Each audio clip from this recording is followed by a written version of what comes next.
जय हिंद। आप मेरे साथ जुड़ रहे हैं MQTC के 30 दिसंबर के सेट सॉल्यूशन में। आज का पहला प्रश्न है कि 2.05, 1.05, 2 का एलसीएम क्या होगा।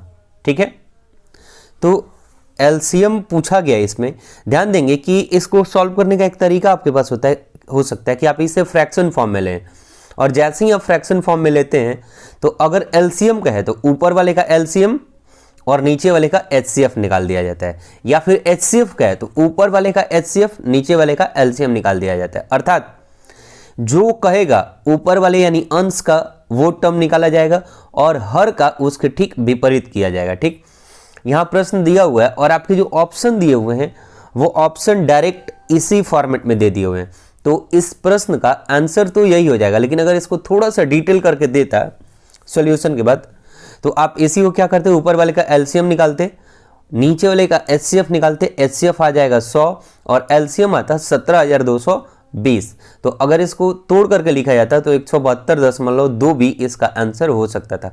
हालांकि आपके ऑप्शन में यहीं पर छोड़ दिया गया तो आप यहीं से कर लें, इतना ही तक काफी है। ठीक, बढ़ते अपने अगले प्रश्न संख्या 42 की तरफ। अगला प्रश्न है 3 संख्या का अनुपात 2:3:6 है तथा उसका एचसीएफ 45 है, तो संख्याओं का योगफल क्या होगा। ध्यान देंगे जो अनुपात दिया हुआ है और जो एचसीएफ दिया हुआ है, इन दोनों का अगर मल्टीप्लाई करते हैं तो आपको संख्या प्राप्त होता है। और संख्याओं का योगफल का मतलब क्या है, जितना अनुपात है उसको जोड़ दीजिए, ठीक है, और फिर एचसीएफ से मल्टीप्लाई कर दीजिए तो आपको मिल जाएगा संख्याओं का योगफल। क्यों? क्योंकि एचसीएफ और अनुपात से गुणा करने पर संख्या मिल रही थी, तो अगर टोटल को जोड़ करके एचसीएफ से गुणा कर देंगे तो संख्याओं का योग मिल जाएगा। टोटल संख्याएं कितनी है, तो टोटल संख्या है 2, 3, 5 और 6 11।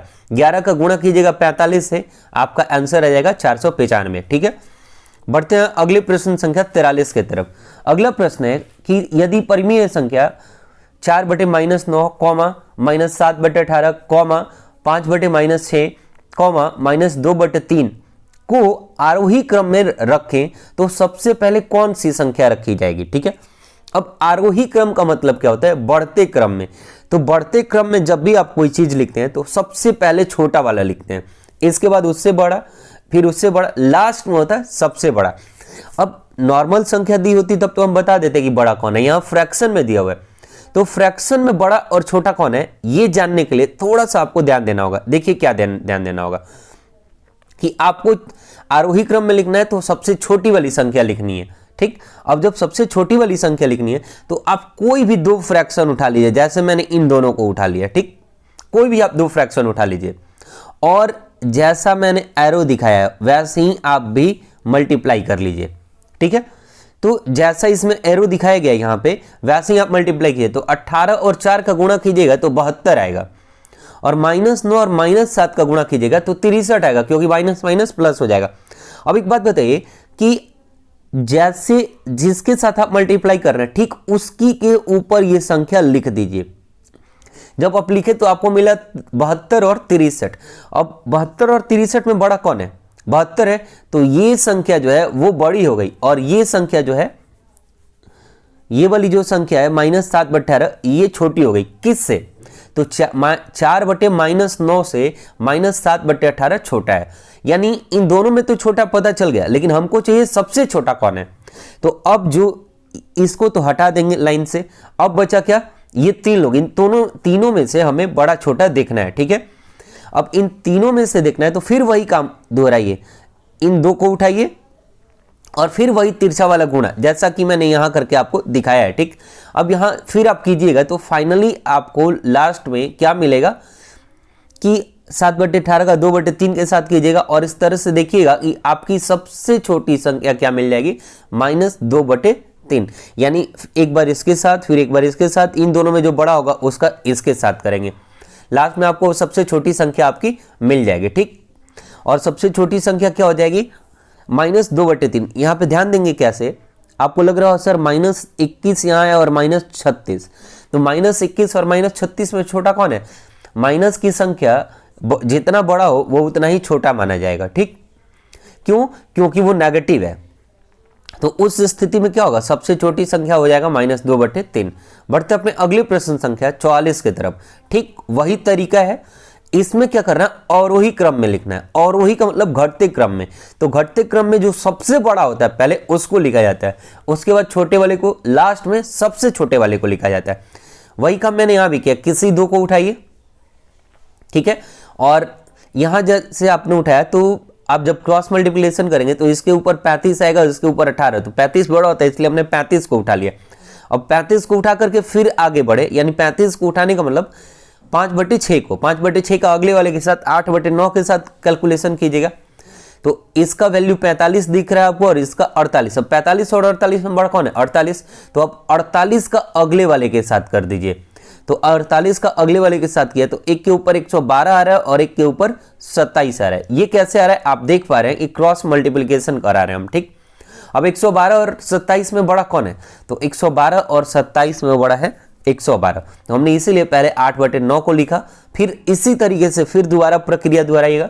तो 5/6 मिलेगा, फिर 3/7 मिलेगा, फिर 3/14 मिलेगा। तो सबसे छोटा हो जाएगा 3/14 और सबसे बड़ा हो जाएगा 8/9, ठीक है। बढ़ते अपने अगले प्रश्न संख्या 45 की तरफ। अगला प्रश्न है, एक शहर की जनसंख्या 8000 है। यदि पुरुषों की संख्या में 8% और महिलाओं की संख्या में 12% की वृद्धि होती है तो जनसंख्या बढ़कर के कितना हो जाता है, 8680। तो शहर में महिलाओं की संख्या कितनी होगी। अब ध्यान देंगे आप कि इसको आप अगर इक्वेशन पे फिट कर लेते हैं, थोड़ा सा समझ रखते हैं तो बहुत इजी वे में बन जाएगा, ठीक। जैसे मैंने मान लिया किसकी संख्या पूछी गई है, महिलाओं की, तो जिसकी संख्या पूछे उसी को x मान लीजिए।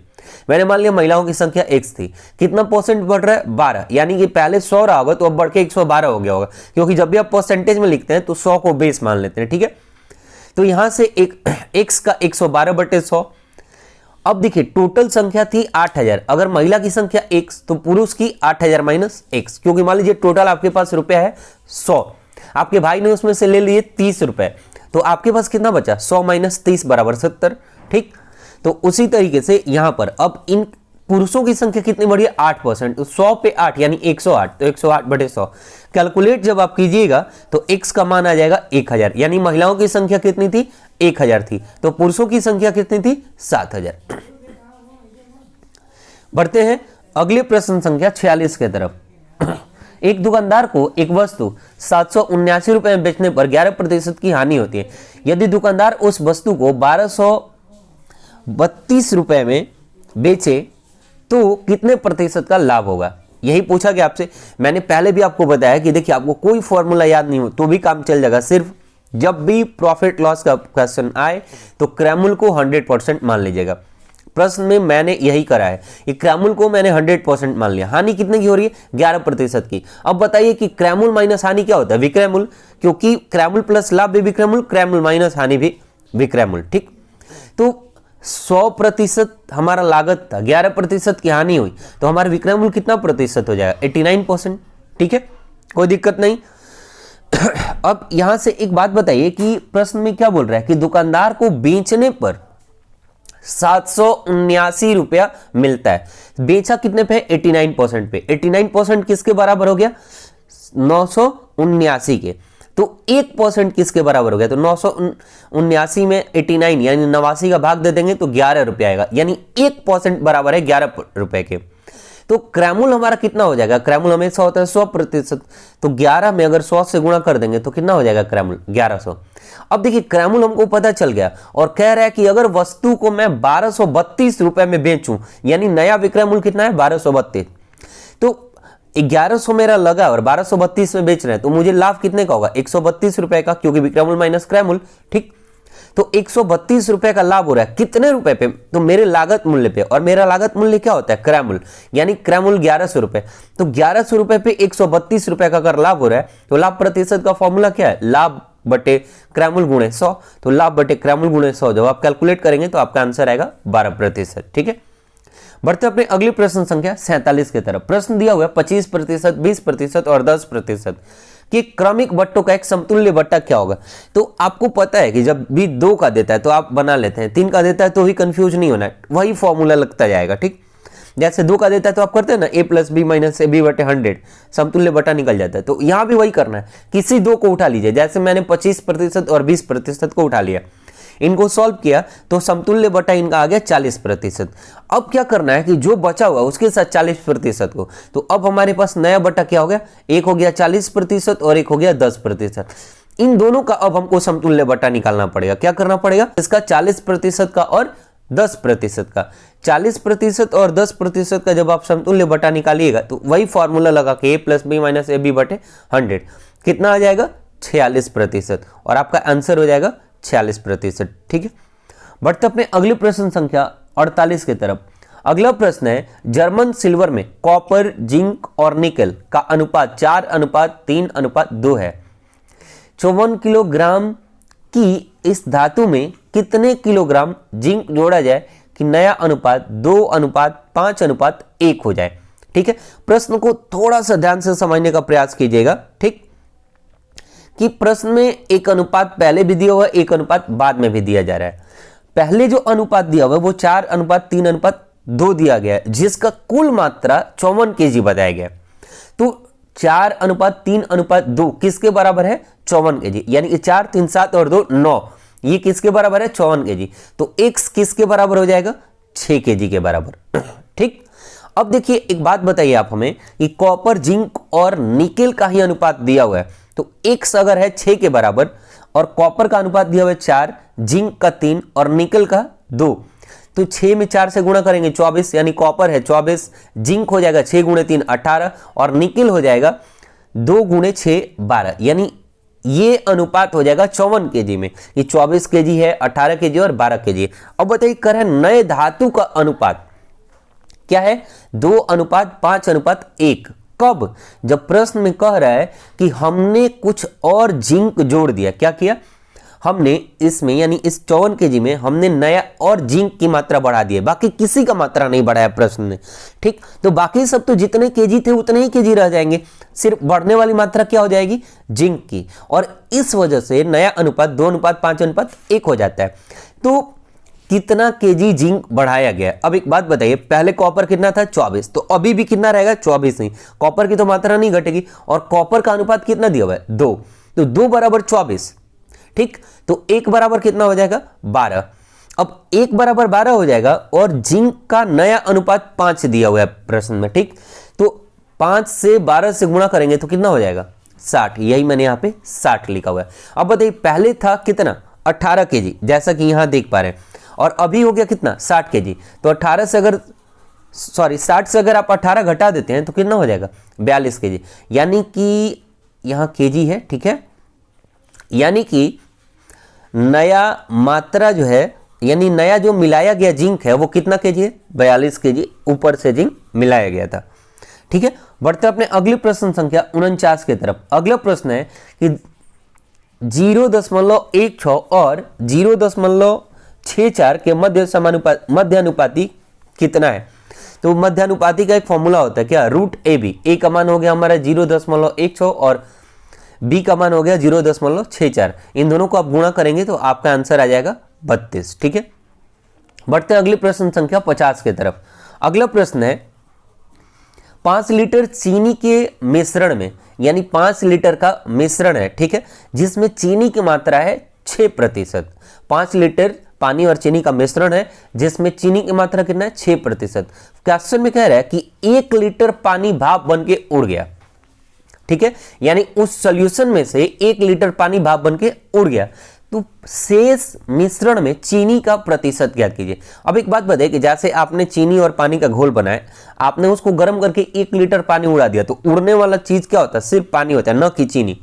यानी चीनी पहले अगर मान लीजिए कि आप 100 ग्राम डाले थे तो अभी भी 100 ग्राम ही चीनी रहेगा। इतना बात आपको प्रैक्टिकली समझ में होना चाहिए। ठीक, अब एक बात बताइए कि पहले 5 लीटर मिश्रण था, तो 5 लीटर पे 6% निकाल लेंगे तो चीनी की मात्रा निकल जाएगी। क्यों, क्योंकि प्रश्न में कहा है कि 5 लीटर के सॉल्यूशन में 6% चीनी है, तो चीनी की मात्रा जो हो गई वो 0.3 हो गई, क्योंकि 5 का 6% निकालिएगा तो 0.3 आएगा। ठीक, अब एक बात यहां से और ध्यान दीजिए, कह रहा है कि 1 लीटर पानी उड़ जाता है, तो 1 लीटर अगर पानी उड़ गया तो अब टोटल जो सॉल्यूशन है वो कितने लीटर रह गया 4 लीटर, जबकि चीनी की मात्रा पहले जितना थी उतनी ही रह गई। तो पूछ रहा है कि चीनी का नया प्रतिशत क्या है।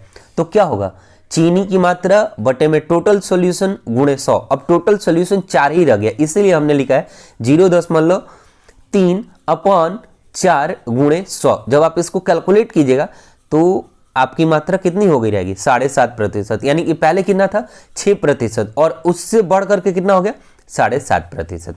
ठीक है, अगर पूछ दे कितने की वृद्धि हुई है तो 1.5% की, कितना टोटल वृद्धि हुआ है, 7.5%। ठीक, बढ़ते अपने अगले प्रश्न संख्या 51 की तरफ। अगला प्रश्न है 1600 को 3 भागों में इस प्रकार विभाजित कीजिए कि पहले भाग के 7वें, दूसरे भाग के 5वें और तीसरे भाग के चौथे के बराबर हो। तो पहले भाग का 7वां, यानी हमने मान लिया पहला भाग ए है तो ए भाग का 7वां, तो a/7। उसी तरीके से कहा कि दूसरे भाग का, यानी दूसरे को मैंने b मान लिया तो b/5, और तीसरे भाग को मैंने c मान लिया तो c/4। कह रहा है कि इतना हो। आगे प्रश्न में क्या कहा है, तो पूछा है कि बताइए कि सभी भाग जो भी हैं उनका क्या मान होगा। तो हमने क्या करा कि आप इसका जब रेशियो निकालिएगा तो यहां से आ जाएगा, ए का वैल्यू आ जाएगा 7, बी का 5 और सी का 4। ठीक, तो आप एक काम और भी कर सकते हैं कि इस टोटल का मान कितना दिया है प्रश्न में, 1600, और इस तीनों को जोड़िएगा 7, 5 और 4 को, तो कितना आ जाएगा 16। यानी 16x बराबर कितना हो जाएगा, 1600। तो x बराबर कितना हो जाएगा, 100। सबका अलग अलग मान पूछा है, तो a का मान हो गया कितना, 7x यानी 7 गुणे 100 700, b का 5x यानी 5 गुणे 100 500, c का 4x यानी 4 गुणे 100 400। तो ये आपका मान हो जाएगा जो कि आंसर होगा। ठीक है, बढ़ते अगले प्रश्न संख्या 52 की तरफ।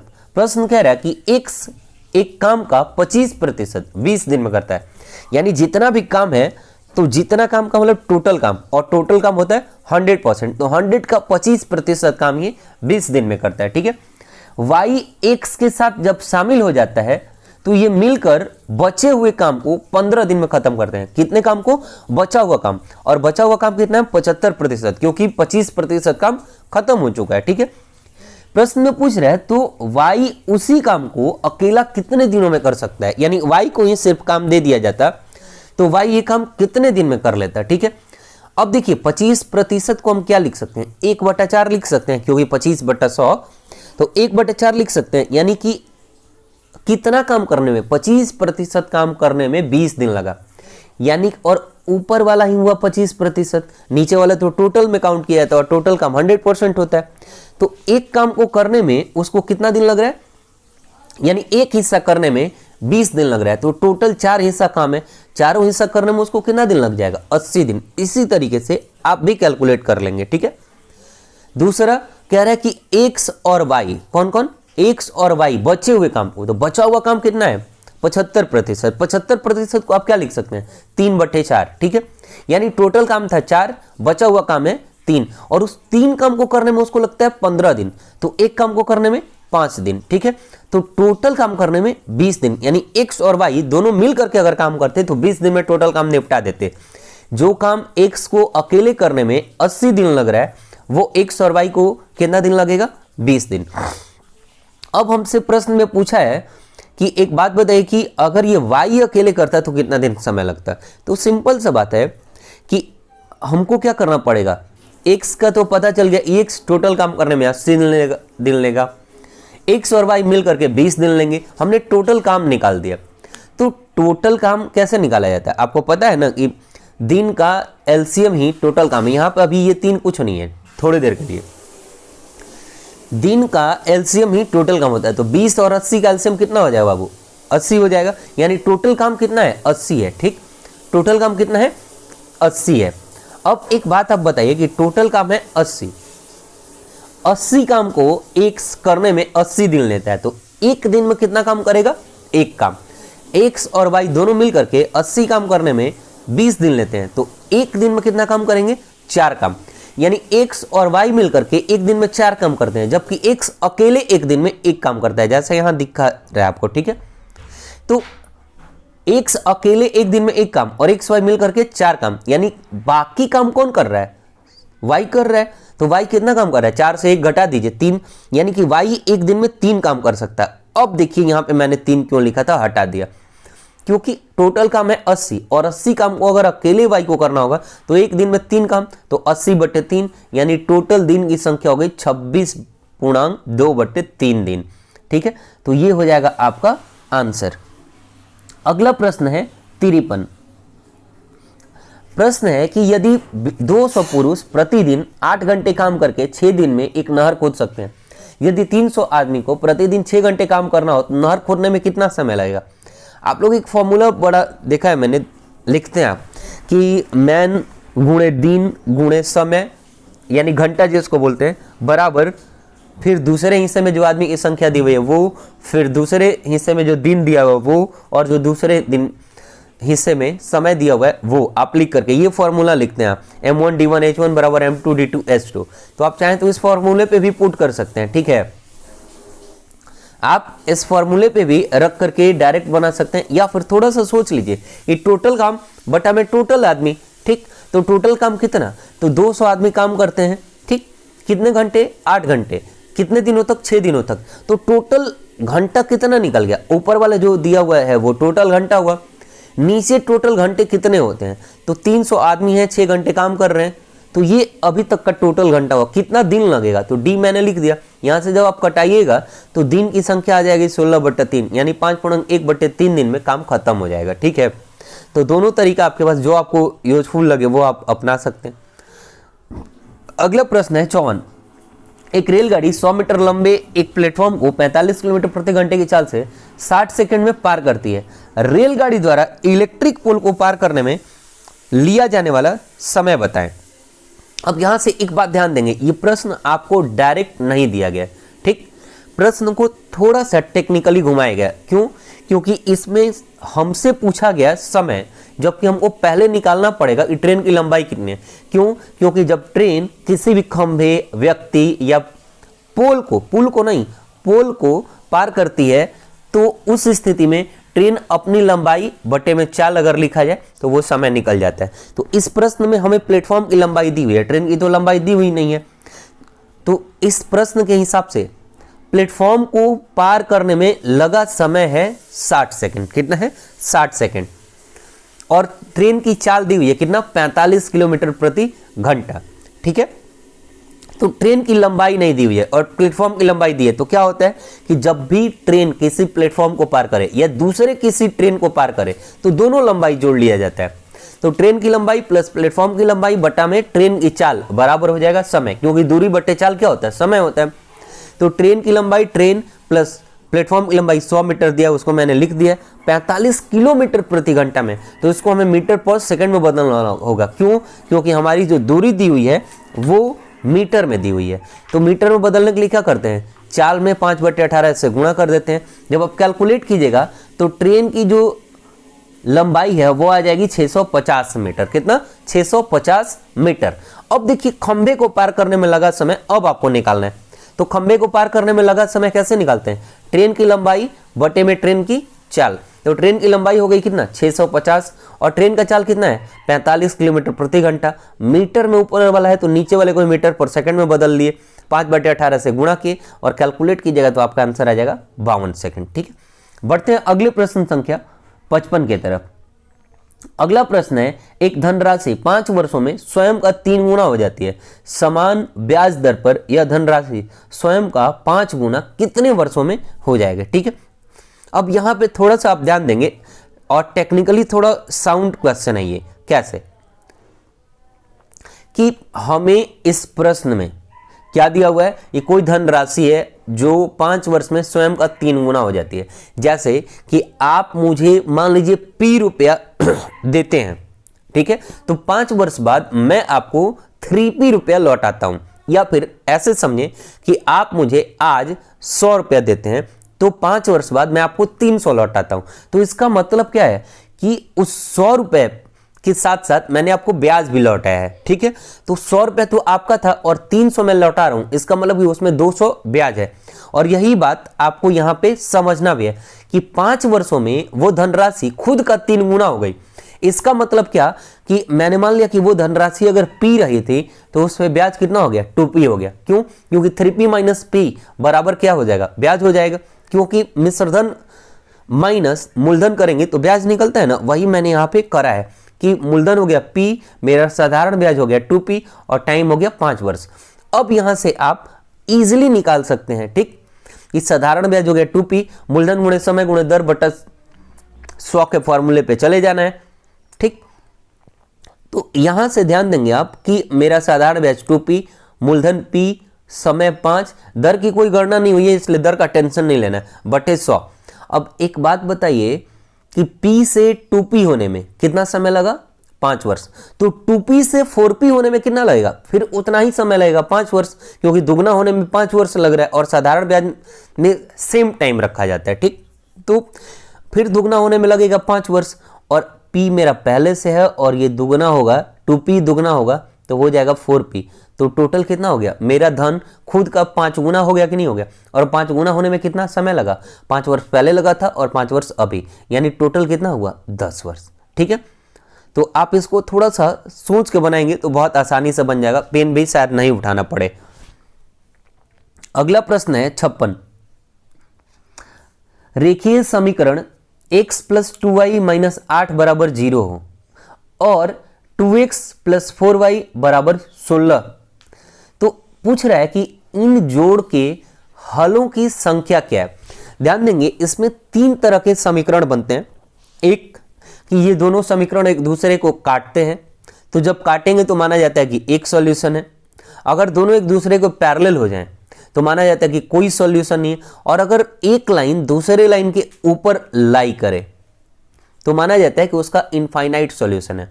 अब सबसे बड़ी दिक्कत है कि पता कैसे चलेगा कि एक दूसरे को काट सकते हैं या फिर एक दूसरे के पैरेलल होंगे या फिर एक दूसरे के ऊपर होंगे।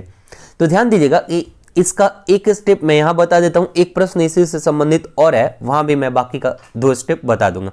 जैसे इस प्रश्न के हिसाब से देखिए, अगर ये जो फॉर्म है इसको हम ऐसे लिख सकते हैं a1x प्लस b1y बराबर c1 या प्लस c1 जो भी, उसी तरह से a2x प्लस b2y बराबर c2, ठीक है।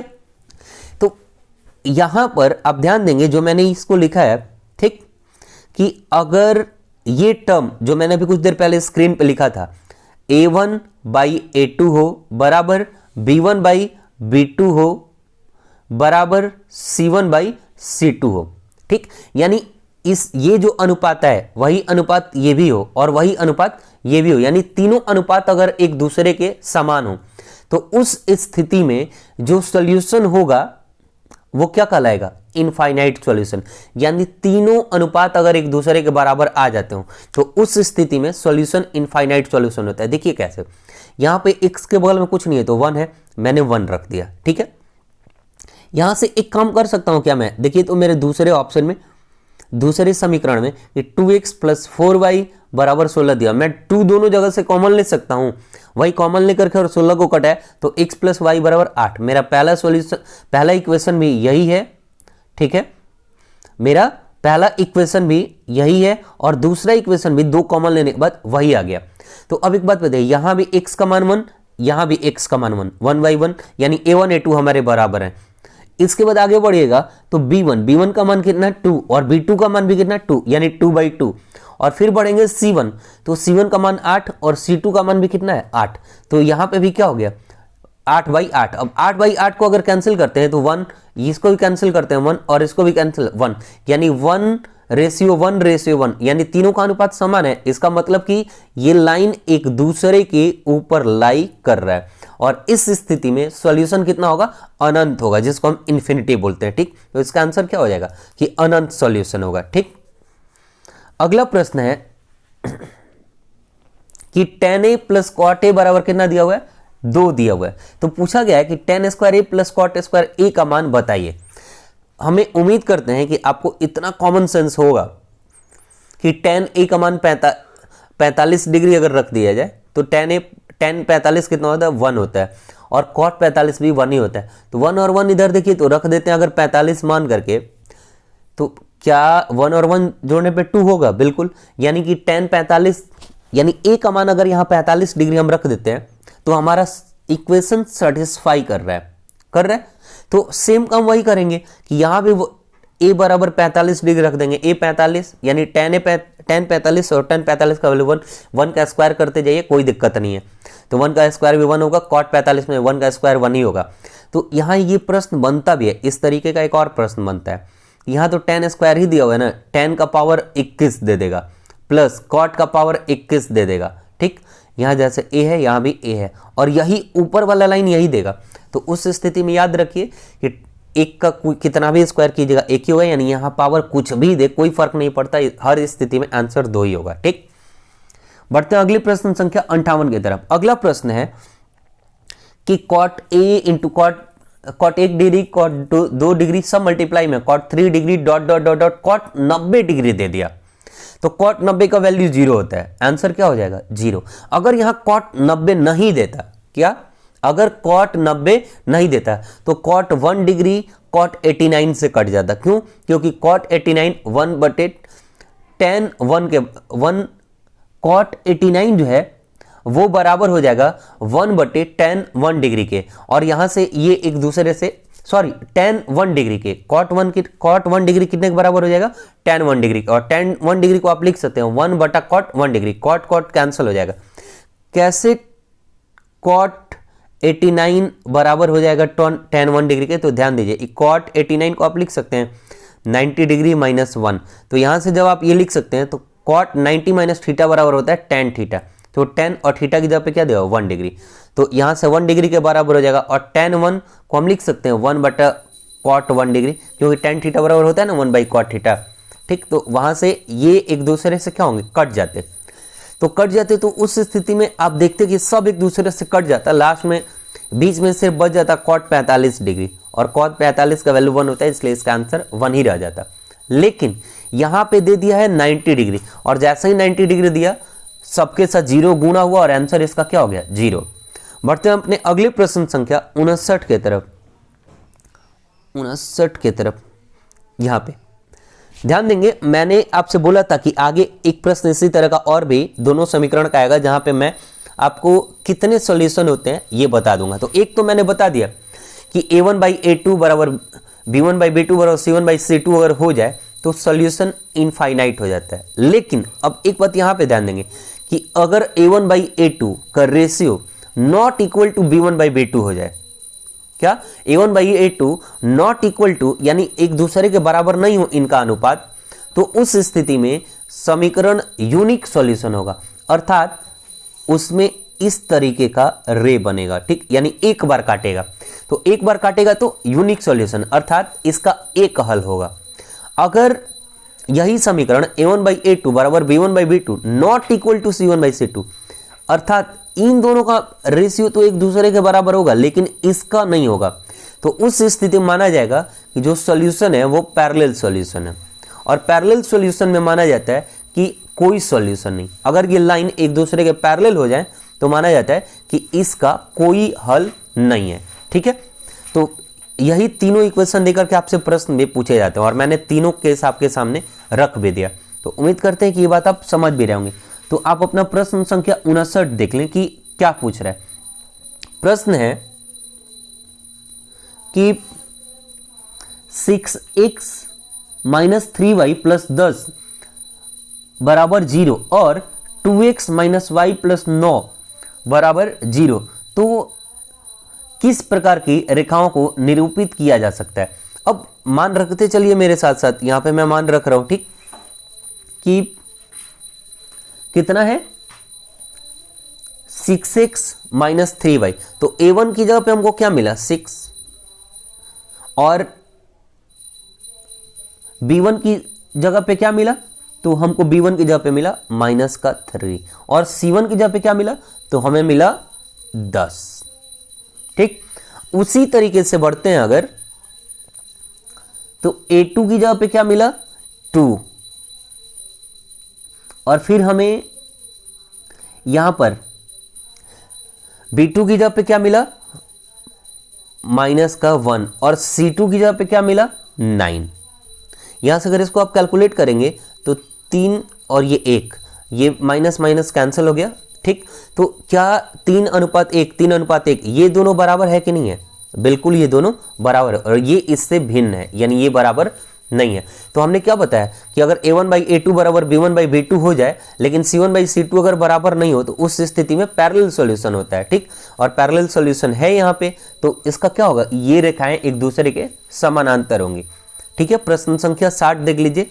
प्रश्न संख्या 60 में क्या कहा है, एक समबाहुभुज के आंतरिक और बाह्य कोण का अनुपात 4:1 है, तो बहुभुज के भुजाओं की संख्या क्या होगी।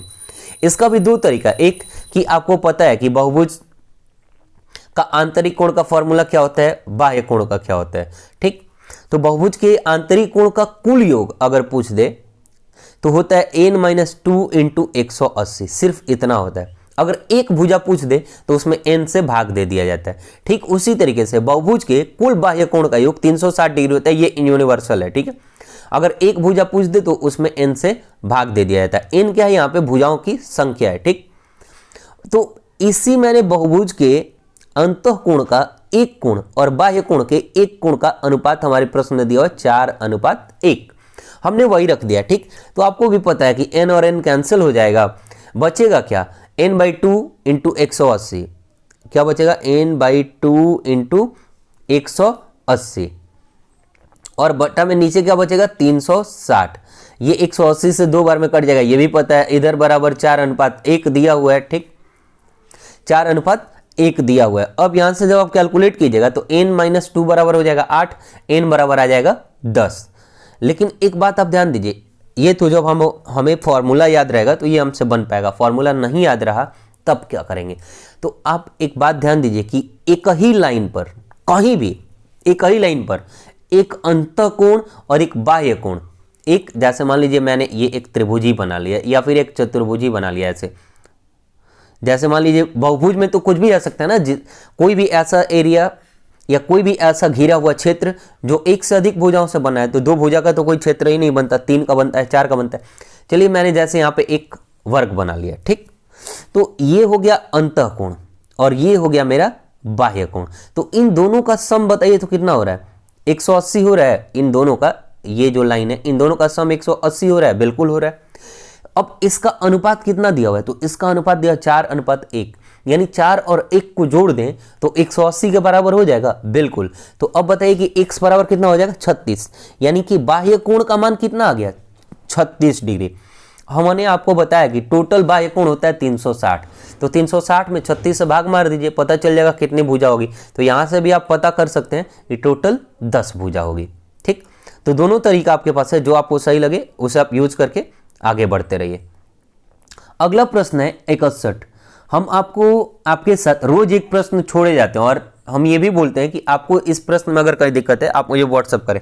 बहुत सारे लोग इस चीज़ को शुरू कर दिए और ये एक माध्यम है हम एक दूसरे के कनेक्ट होते रहने का, ठीक। तो इस प्रश्न को आप मुझे व्हाट्सअप करेंगे, अगर करेंगे तो इससे रिलेटेड कुछ और भी फैक्ट्स होते हैं जो कि मैं आपके साथ शेयर करूंगा, ठीक। अगर नहीं करते हैं तो कोई दिक्कत नहीं। बढ़ते अपने अगले प्रश्न संख्या 62 की तरफ। अगला प्रश्न है, एक वृत्त की सबसे बड़ी जीवा का माप 10 सेंटीमीटर है तो सबसे छोटी जीवा का माप 4 सेंटीमीटर है। वृत्त की त्रिज्या क्या है, आपने पढ़ा भी होगा बचपन में, ये वृत्त की सबसे बड़ी जीवा ही व्यास है और व्यास को अगर आधा कर दिया जाए यानी व्यास को 2 से भाग दे दिया जाए तो त्रिज्या निकल जाती है।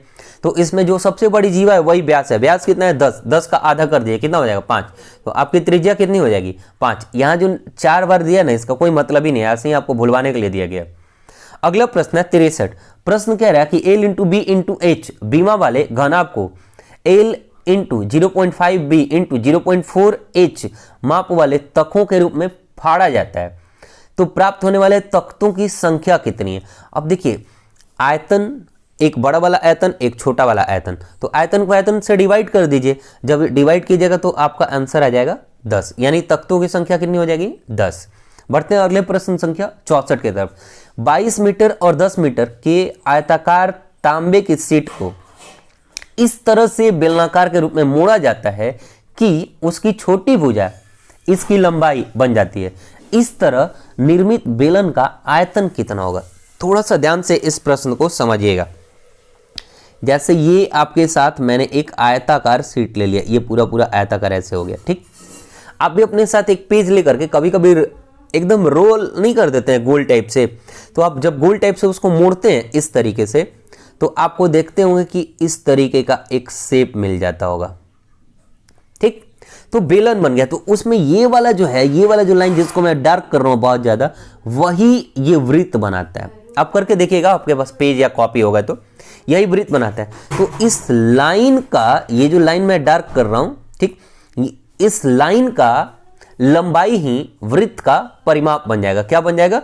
वृत्त का परिमाप बन जाएगा। अब एक बात बताइए, वृत्त का परिमाप कितना हो गया? तो उस लाइन की लंबाई ही वृत्त का परिमाप बन गया। ठीक, तो उस लाइन की लंबाई कितनी दी हुई है? उस लाइन की लंबाई दी हुई है 22 मीटर। और वृत्त का परिमाप क्या होता है? 2 पाई आर, यानी 2 पाई आर किसके बराबर हो गया? 22 के। तो 2 पाई आर, यहां से हमको आर निकालना भी था क्योंकि बेलन का आयतन जो निकालना था हमें, और बेलन के आयतन का फॉर्मूला क्या होता है? पाई आर स्क्वायर एच। ठीक, तो यहां से 2 पाई आर, पाई से पाई का वैल्यू मैंने 22/7 यहां रख दिया, 22 से 22 कैंसिल किया। ठीक, तो यहां से हमें आर बराबर मिल गया 7/2। क्लियर है? अब बेलन का आयतन होता है पाई आर स्क्वायर एच, पाई की जगह पे 22/7 रखा, आर की जगह पे 7/2, 7/2 क्योंकि आर स्क्वायर है, और एच की जगह पे साफ साफ प्रश्न में कह भी दिया है कि जो लंबाई है, ठीक, जो छोटी भुजा है वही बेलन की लंबाई है। तो छोटी भुजा 22 और 10 में 10 है, और वही बेलन की लंबाई, और बेलन की लंबाई ही बेलन की ऊंचाई काउंट की जाती है। ठीक है, ये जो आपका बेलन हो गया, तो बेलन की लंबाई भी इसी को कहेंगे। ये बेलन हुआ ना आपका, तो बेलन की लंबाई भी यही है और बेलन की ऊंचाई भी यही कैरी की जाएगी। ठीक, तो h की जगह पे हमने 10 रख दिया, वहां से जब आप कैलकुलेट कीजिएगा तो आपका आंसर आएगा 385। मैंने मीटर क्यूब क्यों लिखा? क्योंकि आयतन को क्यूब में लिखते हैं और क्षेत्रफल को स्क्वायर में लिखते हैं। तो उम्मीद करते हैं कि इसमें आपको कोई दिक्कत नहीं हो रहा होगा। ठीक, बढ़ते अपने अगले प्रश्न संख्या 65 की तरफ। अगला प्रश्न है, एक त्रिज्या R1 और R2 वाले दो वृत्तों के केंद्रों के बीच की दूरी d है और उनकी सीधी समान स्पर्श रेखाओं की लंबाई ज्ञात करिए। ठीक है, तो ध्यान देंगे कि डिस्टेंस फॉर्मूला, जैसे मैं फोटो बना देता हूं, ठीक, जैसे ये एक वृत्त हो गया, ये एक वृत्त हो गया, दो वृत्त है, इसमें कहीं कहा नहीं है कि दोनों एक दूसरे को स्पर्श करते हैं, इसलिए मैंने नहीं ऐसा करा। ठीक, ये इसका केंद्र हो गया, ये इसका केंद्र हो गया, इसके केंद्र की बीच की दूरी दी हुई है कितना? d। कितना? d दिया हुआ है। पूछा कि दो एक स्पर्श रेखा है, यानी कि एक ऊपर से स्पर्श रेखा खींची गई है इस वृत्त पे, तो यही स्पर्श रेखा की लंबाई आपसे पूछा है। ठीक, अब जब स्पर्श रेखा की लंबाई आपसे पूछा है तो इसका फॉर्मूला होता है कि स्पर्श रेखा की लंबाई √d का स्क्वायर। d क्या? यानी दोनों के त्रिज्या, दोनों केंद्रों के बीच की दूरी, तो दोनों केंद्रों के बीच की दूरी का square minus R1 minus R2 का होल स्क्वायर। तो R1 ये पहली त्रिज्या हो गई, R2 ये दूसरी त्रिज्या हो गई, उसी का होल स्क्वायर करके अगर आप माइनस करते हैं तो आपका आंसर आ जाएगा। यानी फॉर्मूला ही आपसे डायरेक्ट प्रश्न में पूछा गया, तो आपका आंसर हो जाएगा ऑप्शन डी। ठीक है, बढ़ते अपने अगले प्रश्न संख्या 66 की तरफ। ठीक है, अगला प्रश्न दिया था कि √8 इंटू √8 इंटू √8, एक ही में है तीनों, इसी तरीके का जो प्रश्न मैं यहाँ पे लिखा हुआ हूँ। ठीक, तो पूछा कि इसमें इनका हल करने पे आंसर कितना आएगा। ठीक, तो इस तरह का प्रश्न कभी भी है। एक प्रश्न आता है √8 प्लस √8 प्लस √8, तो आप उसको 4 और 2 में तोड़ लेते हैं, फिर बोलते हैं कि जो 4 है वो प्लस है तब है, माइनस है तो 2 हो जाता है, वो आपको पता होगा। इससे ध्यान दीजिएगा, इससे ध्यान क्या दीजिएगा कि अगर इस तरीके का प्रश्न दिया हुआ हो, ठीक, √8 √8 √8, तो इस स्थिति में आप सबसे पहले जितनी बार रूट है उसको गिन लेंगे। ठीक, तो कितनी बार है? ये संख्या 3 बार है, तो हमने n बराबर मान लिया कि 3 है। एक फॉर्मूला होता है क्या, कि जो इसके अंदर संख्या दी हुई है, इसके अंदर संख्या क्या दी हुई है? 8, तो 8 को हम एज इट इज 8 लिख लेंगे, इसके पावर, यानी इस 8 के पावर में। ठीक, हम लिखते हैं 2 के पावर n-1, जैसा कि यहां पे मैंने फॉर्मूला लिख रखा है ऊपर में। ठीक है, 2 के पावर n-1 अपॉन 2n, ये फॉर्मूला होता है, और n की जगह पे जितनी बार ये 8 है ना वही लिखना है। तो कितनी बार 8 है? 3 बार, तो 2 का पावर 3 माइनस 1/2 का पावर 3, तो यहां से आंसर आ जाएगा 8 के पावर 7/8। ठीक, ये एक नया क्वेश्चन था और ठीक क्वेश्चन था, इसे आप ध्यान में रखिएगा। बढ़ते अपने अगले प्रश्न संख्या 67 की तरफ। अगले प्रश्न में बोला गया कि समबाहु त्रिभुज का परिमाप और समषट्भुज का परिमाप दोनों आपस में बराबर हैं। तो पूछा गया है कि इनके क्षेत्रफल का अनुपात क्या होगा। ठीक, अब एक बात बताइए, समबाहु त्रिभुज का परिमाप, तो समबाहु त्रिभुज का परिमाप या किसी भी का भी परिमाप क्या होता है, उसकी टोटल बाउंड्री का सम। त्रिभुज में 3 भुजा होती है इसलिए मैंने 3a लिख दिया, और समषटभुज में 6 भुजा होती है मैंने 6b लिख दिया। ठीक, b इसलिए लिखा क्योंकि इसमें सम लिखा है, तो सब बराबर है, तो एक भुजा a है तो सारी भुजा a, एक भुजा b है तो सारी भुजा b, इसलिए मैंने 3a और 6b लिख दिया। a और b का यहाँ पे अनुपात आप निकालिएगा तो पता चलेगा कि a का मान अगर 2 रहा होगा तो b का मान 1 रहा होगा, क्योंकि देख लीजिए करके, अगर कह रहा है कि परिमाप बराबर है तो यहाँ 3 गुणे 2 कीजिएगा 6 होगा, यहाँ 6 गुणे 1 कीजिएगा 6 होगा, तभी तो बराबर हो पाएगा। अब पूछा कि एरिया का अनुपात क्या होगा, तो अगर आपको एरिया का फॉर्मूला याद रहेगा तो बनेगा, नहीं याद रहेगा तो नहीं बनेगा। ठीक, तो एक चीज यहां से ध्यान दे लेंगे आप कि समबाहु त्रिभुज का क्षेत्रफल क्या होता है, √3/4 भुजा स्क्वायर, और हेक्सागन का क्या होता है, तो हेक्सागन का होता है 3 गुणे √3/2 भुजा स्क्वायर। ठीक, यहां पे मैंने जो भुजाओं का अनुपात आया था, त्रिभुज में आया था 2 और समषटभुज में आया था 1, मैंने वही भुजा की जगह पे रख करके कैलकुलेट किया है, तो आपका आंसर आ जाएगा 2:3। ठीक है, बढ़ते अपने अगले प्रश्न संख्या 68 की तरफ। अगला प्रश्न है 40 संख्याओं का औसत 28 निकाला गया। ध्यान देंगे प्रश्न को, 40 संख्याओं का औसत 28 निकाला गया, लेकिन बाद में पता चला कि एक संख्या 39 यानी 3 और 9, ठीक, 39 के स्थान पर 7 और 9 यानी 79 पढ़ ली गई है। तो बताइए कि सही औसत क्या होगा। अब एक बात पे देखिए, 39 पढ़ा गया कह रहा है कि एक संख्या 39 के स्थान पे 79 पढ़ ली गई है, यानी कि पढ़ना कितना था 39, यानी जोड़ना कितना था 39, जोड़ लिया आपने कितना 79, तो ज्यादा जोड़ लिया, आ रहा था कम आपने कर दिया ज्यादा। इसका मतलब औसत घटेगा कि बढ़ेगा, ये पहले डिसाइड बहुत लोग नहीं कर पाते हैं। ठीक, तो औसत घटेगा क्योंकि हमको लेना था कम संख्या, ले लिया हमने ज्यादा। कितना कम लेना था और कितना ज्यादा ले लिया, तो हमें लेना था 39, हमने ले लिया 79, तो 39 से 79 घटा लीजिए, यानी आपने 40 ज्यादा ले लिया है, यानी आपको 40 कम करना पड़ेगा। तो 40 किस में कम होगा, सबकी संख्याओं में।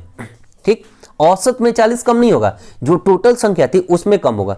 तो अब टोटल संख्या निकालने जाएं उसमें बहुत ज्यादा लेंदी हो जाएगा। तो अब देखिए करिए क्या आप कि जो ये संख्या 40 एक्स्ट्रा हुई है, ठीक है, मैंने इसको माइनस में इसीलिए लिखा है ताकि आपको पता चले कि कम ही हो रही है। ठीक, तो ये जो -40 हमने लिखा है इसका औसत निकाल दीजिए और इसके बाद औसत में से घटा दीजिए, तुरंत आंसर आ जाएगा। तो टोटल संख्या कितनी है 40, और ज्यादा भी कितना हुआ है 40, तो 40/40 कर दीजिएगा, तो हमारा जो औसत है जिसको कम करना है वो कितना है 1। ठीक, यानी आप अपने टोटल औसत, आपका पुराना औसत कितना है 28, 28 से कम कर दीजिए, कितना आंसर हो जाएगा 27। ये अगर आप सोच पाते हैं तो आपको आसान बना देगा, अदरवाइज आपको पूरा कैलकुलेशन करना पड़ेगा और ज्यादा आपके लिए लेंदी होता जाएगा। ठीक, बढ़ते अपने अगले प्रश्न संख्या 69 की तरफ। अगला प्रश्न है कि किसी संख्या के 1/3 के 3/4 का 1/5 अगर 24 है तो संख्या का 10% कितना होगा। ठीक है, अब संख्या मैंने मान लिया कि x है, क्या मान लिया कि संख्या x है, तो x का 1/3, उसका 3/4, उसका 1/5 कितना दिया है क्वेश्चन में, तो दिया है कि 24 है, हमने वो कर लिया। तो हमें x का मान आया 480, कितना आया 480। अब 480 का 10% निकालना है, तो 480 का 10% कितना होगा 48, तो आपका आंसर हो जाएगा 48। अगला प्रश्न है 70। ठीक, तो अगले प्रश्न में क्या दिया हुआ है, दिया है कि 14 के पावर 15 गुणे 13 के पावर 18 गुणे 5 के पावर 8 में कुल कितने अभाज्य गुणनखंड होंगे। ठीक, अब देखिए यहां पे जो संख्या 14 दिया है ये अभाज्य है या भाज्य है, तो ये अभाज्य नहीं है, ये भाज्य है। तो सबसे पहले जो भी संख्या आपको दी रही होगी अगर अभाज्य है तब तो कोई दिक्कत नहीं है, लेकिन अगर अभाज्य ना होकर के भाज्य है यानी उसमें भाग लग सकता है तो पहले आप उसको अभाज्य में तोड़ लीजिएगा। जैसे 14 है तो 14 में भाग लग सकता है 2 से भी 7 से भी, तो हमें पहले क्या करना होगा, उसको तोड़ लेना होगा अभाज्य में। तो मैंने 2 और 7 के टर्म में उसको तोड़ लिया। अब ना 2 में 2 से भाग लग सकता है ना 7 में किसी और संख्या से भाग लग सकता है। अभाज्य संख्या क्या होती है, ये वैसी संख्या जिसमें या तो खुद से या फिर 1 से सिर्फ भाग लगे। 13 में किसी से भाग नहीं लगेगा, सिर्फ 13 से लगता है या फिर 1 से।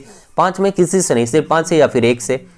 तो अब ये सब अभाज्य संख्या हो गई और इन्हीं अभाज्य गुणनखंडों की संख्या पूछी गई है। तो 2 की संख्या कितनी है, 15। तो आप ये वाला पावर ऐड करते जाइएगा, 15 + 15 + 13 + 8 जोड़िएगा तो आंसर कितना आएगा, 56। तो ये आज का सॉल्यूशन था। इसमें कहाँ आपको दिक्कत है आप मुझे बताएंगे, ठीक है, ताकि आगे और भी उसे सुधारा जा सके। फिर मिलेंगे अगले डेली डोज में, तब तक के लिए जय हिंद, बाय बाय।